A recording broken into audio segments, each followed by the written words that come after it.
No, chlapci a dievčatá, je -8. Čo oproti teplotám, ktoré boli doteraz, je úplne skvelá teplota. A urobíme si taký malý rýchlo kurz otužovania. Tuto v tejto ľadovej triešti, vzhľadom k tomu, že sa treba trošku aj vykúpať. Čo vy na to? Pozrieme sa najskôr, či sa sem dá vôbec dostať. No, je tu ľad. Je tu ľad. Ale nie je to také hrozné. Máme pre tieto prípady aj sekerku, ale asi ju nebudeme potrebovať.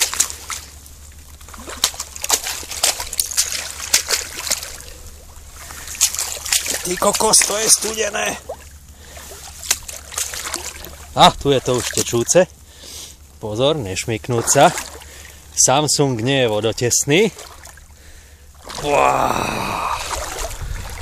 Wow. Kosa jak v riti. Strašná kosa. Teče mi z nosa.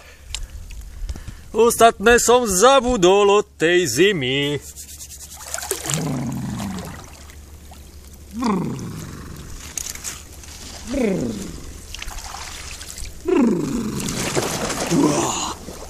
Wow, dneska je vážne studená.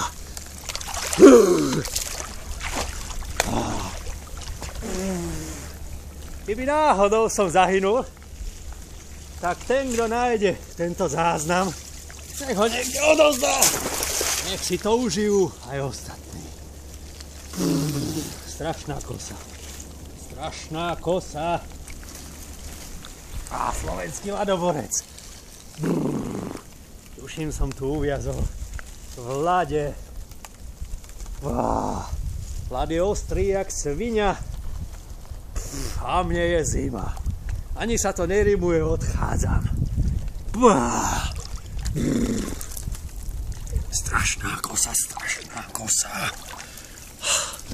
Nazdar, ale my vyhráme. Ak nám to samozrejme nepadne do vody. Ak sa nezrútime niekde. Fú, to je kosa.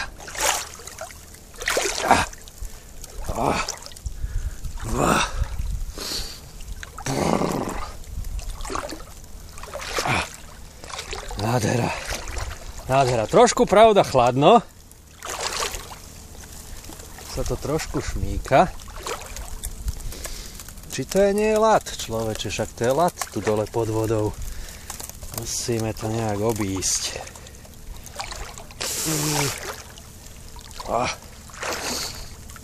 To som si teda dal.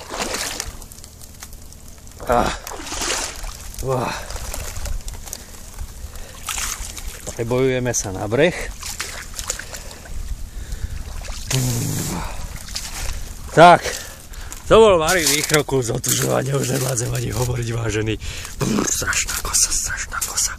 Strašná kosa teče mi z nosa. Hrúza. Hrúza. A loď tam pláva. Pláva tam loď, zamávame. Tak, a to je dnešnému kúpaniu všetko.